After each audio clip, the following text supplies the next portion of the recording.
ಮುಸ್ಲಿಮರಿಗೆ ಸಿಎಂ ಸಿದ್ದು ಕೊಟ್ಟಿದ್ದು ಶಾಕ್. ಆದ್ರೆ ಇದಕ್ಕೂ ಟ್ವಿಸ್ಟ್ ಕೊಟ್ಟಂತಹ ಬಿಜೆಪಿಯ ಸಿಟಿ ರವಿ, ಹೌದು, ಸಿಎಂ ಸಿದ್ದರಾಮಯ್ಯನವರಿಗೂ ಮುಸ್ಲಿಮರಿಗೆ ಶಾಕ್ ಕೊಟ್ಟಿದ್ದಂಥದ್ದು ಗೊತ್ತೇ ಇದೆ. ಆದ್ರೆ ಈಗ ಸಿಟಿ ರವಿ ಅವರು ಇದಕ್ಕೂ ಕೂಡ ಒಂದು ಟ್ವಿಸ್ಟ್ ಕೊಟ್ಟಿದ್ದಾರೆ. ಸಾಲ ವಸೂಲಿಗೆ ಮುಂದಾದಂತಹ ಸರ್ಕಾರಕ್ಕೆ ಕೋಮು ಓಲೈಕೆಯ ಪಟ್ಟ ದೊರೆತಿದೆ. ಈಗ ಒಂದು ಕೋಮಿನ ಓಲೈಕೆಯನ್ನ ಮಾಡೋದು ಸರಿಯಲ್ಲ ಅಂತ ಸಿಟಿ ರವಿ ಹೇಳಿರುವಂಥದ್ದು. 800 ಕೋಟಿ ಬಡ್ಡಿ ಮನ್ನಾ ಮಾಡುವ ತೀರ್ಮಾನಕ್ಕೆ ಆಕ್ಷೇಪ. ಅಲ್ಪಸಂಖ್ಯಾತರ ಸಾಲಗಳ ಬಡ್ಡಿ ಮನ್ನಾ ಮಾಡಿದ್ದೀರಿ,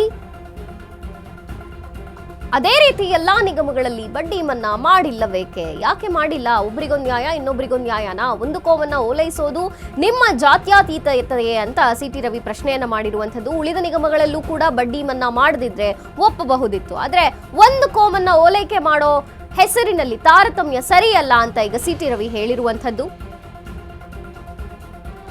ಎಲ್ಲಾ ನಿಗಮಗಳಲ್ಲೂ ಮಾಡಬಹುದಿತ್ತಲ್ಲ ಬಡ್ಡಿ ಮನ್ನಾ, ಆದ್ರೆ ಒಂದು ಕೋಮನ್ನ ಓಲೈಕೆ ಮಾಡೋದಕ್ಕೆ ಕೇವಲ ಅಲ್ಪಸಂಖ್ಯಾತರಿಗೆ ಮಾತ್ರ ಯಾಕೆ ಈ ಒಂದು ಅವಕಾಶವನ್ನ ಕೊಟ್ಟಿದ್ದೀರಿ? ಸಾಲ ವಸೂಲಿಗೆ ಮುಂದಾದಂತಹ ಸರ್ಕಾರ ಒಂದು ಕೋಮಿನ ಓಲೈಕೆಯನ್ನ ಮಾಡ್ತಿದೆ ಅಂತ ಹೇಳಿದ್ದಾರೆ. ಯಾಕಂದ್ರೆ ಬಡ್ಡಿ ಮನ್ನಾ ಆಗತ್ತೆ ಅನ್ನುವಂಥದ್ದು, 800 ಕೋಟಿ ಬಡ್ಡಿ ಮನ್ನಾ ಮಾಡುವಂತಹ ತೀರ್ಮಾನ ಏನಿದೆಯಲ್ಲ ಸರ್ಕಾರಕ್ಕೆ, ಇದಕ್ಕೆ ಆಕ್ಷೇಪವನ್ನು ವ್ಯಕ್ತಪಡಿಸಿದ್ದಾರೆ ಸಿಟಿ ರವಿ.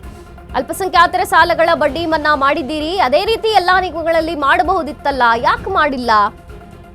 ಕೇವಲ ಒಂದು ಕೋಮನ್ನ ಓಲೈಸೋದು ಈ ರೀತಿ ಸರಿಯಾ? ಇದೇ ನಿಮ್ಮ ಜಾತ್ಯತೀತತೆಯ ಅಂತ ಪ್ರಶ್ನೆ ಮಾಡಿದ್ದಾರೆ.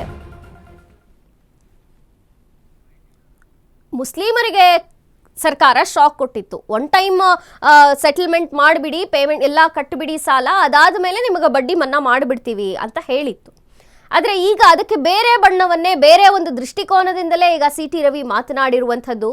ಆಯ್ತು, ಒನ್ ಟೈಮ್ ಸೆಟಲ್ಮೆಂಟ್ ಆಗುತ್ತೆ, ಬಡ್ಡಿ ಕೂಡ ಮನ್ನಾ ಮಾಡ್ತೀನಿ ಅಂತ ಹೇಳಿದ್ದೀರಾ, ಯಾಕೆ ಅಲ್ಪಸಂಖ್ಯಾತರ ನಿಗಮಕ್ಕೆ ಮಾತ್ರ ಯಾಕೆ ಇಂಥ ಒಂದು ಹೆಚ್ಚಿನ ಅವಕಾಶವನ್ನ ಕೊಟ್ಟು ಬಡ್ಡಿ ಮನ್ನಾ ಅಂತಿದ್ದೀರಾ? ಸುಮಾರು 800 ಕೋಟಿ ರೂಪಾಯಿ ಬಡ್ಡಿ ಮನ್ನಾ ಮಾಡ್ತಿದ್ದೀರಲ್ಲ, ಮಾಡೋದಾದ್ರೆ ಎಲ್ಲ ನಿಗಮಗಳಲ್ಲೂ ಅದನ್ನೇ ಮಾಡಿ, ಯಾಕೆ ಇವರಿಗೆ ಮಾತ್ರ ಅವಕಾಶ?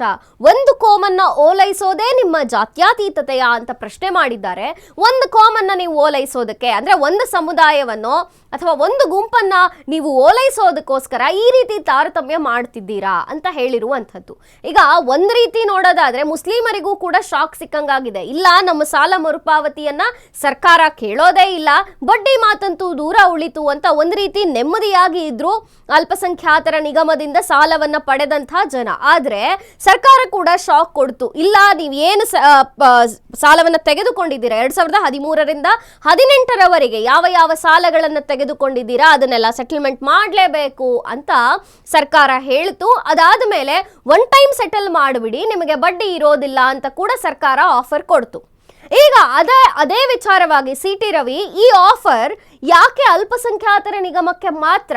ಯಾಕೆ ನೀವು ಒಂದು ಕೋಮನ್ನ ಮಾತ್ರ ಓಲೈಸೋದು, ಒಂದು ಕೋಮಿನವರಿಗೆ ಮಾತ್ರ ಇಂತಹ ಹೆಚ್ಚಿನ ಅವಕಾಶಗಳನ್ನು ಕೊಡೋದು, ಯಾಕೆ ಅವರಿಗೆ ಮಾತ್ರ ಈ ಲಿಬರಲಿಟಿ ಅನ್ನುವಂಥದ್ದು ಸಿಟಿ ರವಿ ಪ್ರಶ್ನೆ ಮಾಡಿರುವಂಥದ್ದು. ಈಗ ತಾರತಮ್ಯ ಹಿಂಗೆ ಮಾಡೋದು ಸರಿಯಲ್ಲ, ಕೊಡೋದಾದ್ರೆ ಇಂಥ ಅವಕಾಶಗಳನ್ನು ಎಲ್ಲ ನಿಗಮದವರಿಗೂ ಕೊಡಿ, ಯಾರ್ಯಾರು ಬೇರೆ ಬೇರೆ ನಿಗಮದಿಂದ ಸಾಲವನ್ನ ಪಡೆದಿರ್ತಾರೋ ಅವರಿಗೆಲ್ಲವರಿಗೂ ಕೊಡಿ, ಬಡ್ಡಿ ಎಲ್ಲರಿಗೂ ಮನ್ನಾ ಮಾಡಿ, ಯಾಕೆ ಒಂದು ಸಮುದಾಯಕ್ಕೆ ಒಂದು ಗುಂಪಿಗೆ ಮಾತ್ರ ಯಾಕೆ ನೀವು ಇಂಥ ಒಂದು ತಾರತಮ್ಯವನ್ನ ಮಾಡೋದು ಅಂತ ಈಗ ಪ್ರಶ್ನೆ ಮಾಡಿದ್ದಾರೆ ಸಿಟಿ ರವಿ.